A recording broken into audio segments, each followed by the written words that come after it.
നമസ്കാരം. മാർച്ച് 3-ാം തീയതി DMKയുടെ അധ്യക്ഷനും തമിഴ്നാടിന്റെ മുഖ്യമന്ത്രിയുമായ MK സ്റ്റാലിന്റെ പിറന്നാളിനോടനുബന്ധിച്ചുകൊണ്ട് അദ്ദേഹത്തിന്റെ 71-ാം ജന്മദിനത്തോടനുബന്ധിച്ചുകൊണ്ട് കോയമ്പത്തൂരിൽ ഒരു വലിയ പൊതുസമ്മേളനം നടന്നിരുന്നു.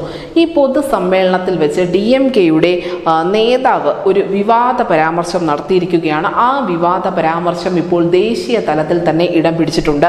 പൊതുയോഗത്തെ അഭിസംബോധന ചെയ്ത് സംസാരിക്കവേ DMK MP ആയ A രാജയാണ് ഈ ഒരു പുതിയ വിവാദത്തിന് തിരികൊളുത്തിയിരിക്കുന്നത്. ജയ് ശ്രീറാമും ഭാരത് മാതയും തങ്ങൾ അംഗീകരിക്കില്ല എന്നാണ് A രാജ പറഞ്ഞത്. ഇതാണ് ദൈവം എന്ന് പറഞ്ഞാൽ ഇത് നിങ്ങളുടെ ജയ് ശ്രീറാം ആണെങ്കിൽ, ഇത് നിങ്ങളുടെ ഭാരത് മാതാക്ക് ജയ് ആണെങ്കിൽ ഞങ്ങൾ ഒരിക്കലും ആ ജയ് ശ്രീറാമും ആ ഭാരത് മാതയെയും അംഗീകരിക്കില്ല.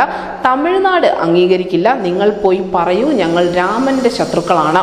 ഇങ്ങനെയായിരുന്നു DMK MPയുടെ ഭാഗത്തു നിന്നും ഉണ്ടായ വിവാദ പരാമർശം. എന്തായാലും വിവാദ പരാമർശത്തിന് പേര് കേട്ട A രാജയെ സംബന്ധിച്ചോ DMKയെ സംബന്ധിച്ചോ ഇത് വലിയൊരു പുതുമയുള്ള കാര്യമല്ല. പക്ഷേ ഇത് BJP ദേശീയ തലത്തിൽ രാഷ്ട്രീയ ആയുധമാക്കാൻ തന്നെയാണ് തീരുമാനിച്ചിരിക്കുന്നത്.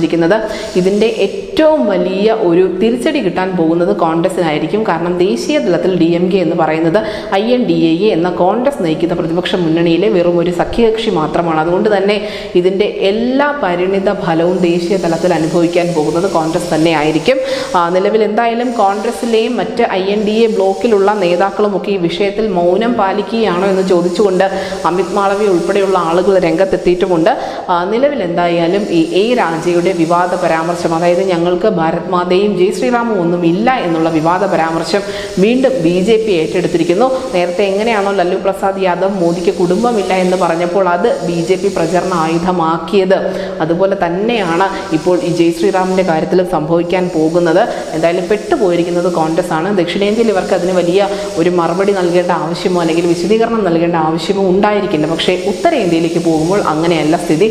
അതുതന്നെയാണ് കോൺഗ്രസിനെ ആശങ്കയിലാഴ്ത്തുന്നത്. News desk CCTV Malayalam.